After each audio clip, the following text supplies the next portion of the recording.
بسم اللہ والصلاۃ والسلام علی رسول اللہ۔ السلام علیکم ورحمۃ اللہ وبرکاتہ۔ ربیع الاول کا ماہ مقدس شروع ہو چکا ہے۔ اس مقدس مہینے میں سرکار دو عالم صلی اللہ علیہ وآلہ وسلم کے ذکر کی جہاں تک ممکن ہو تاکید کرنی چاہیے اپنے عمل سے، قول سے۔ اور ذکر مصطفیٰ صلی اللہ علیہ وآلہ وسلم میں ایک ذکر یہ بھی ہے کہ ان کے صحابہ کرام کا ذکر کیا جائے۔ تو ایک مختصر واقعہ عرض کرتا ہوں۔ بات پرانی ہے، پاکستان کے ایک بڑے مشہور تعلیمی ادارے میں خاکسار تدریسی فرائض انجام دے رہا تھا۔ ایک دن صبح کے وقت صبح سویرے ایک طالبہ نے سوال کر کے چونکا دیا۔ اصل میں میرے طلباء اور ساتھی اساتذہ اور واقفین یہ جانتے ہیں کہ میں بحمد اللہ آل راؤنڈر ہوں، اور اردو کے علاوہ مختلف زبانیں انگریزی سمیت پڑھا چکا ہوں، مختلف مضامین پڑھا چکا ہوں، ان پہ دسترس رکھتا ہوں۔ تو اس طالبہ نے کبھی میری گفتگو میں کہیں سنا تھا، وہ اسے یاد تھا، اس نے سوال کیا کہ سر یہ بتائیں کہ اگر ہم حضرت خالد بن ولید رضی اللہ عنہ کی طرح زہر کھا لیں تو کیا ہمیں کوئی اثر نہیں ہوگا؟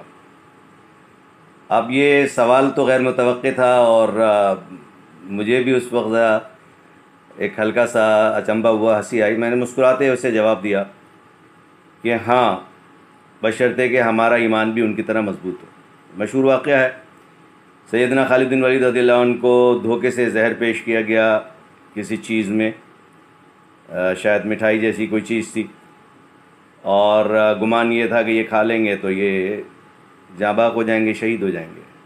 انہوں نے بسم اللہ پڑھ کے وہ زہر آلود چیز کھا لی، انہیں کچھ نہیں ہوا۔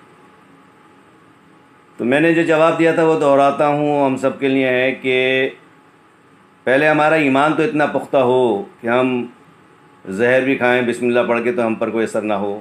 اور دوسری بات یہ ہے کہ صحابہ کرام رضوان اللہ علیہم اجمعین براہ راست مستفید اور مستفیض ہوتے تھے حضور اقدس صلی اللہ علیہ وآلہ وسلم کی زیارت سے، اور ان سے روحانی فیض پاتے تھے جو ہمیں نصیب نہیں ہے، ظاہر ہے۔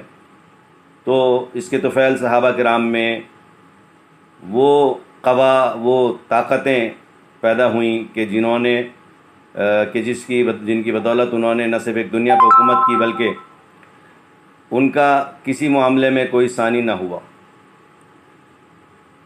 الصلاۃ والسلام علیک یا رسول اللہ وعلی آلک واصحابک یا حبیب اللہ۔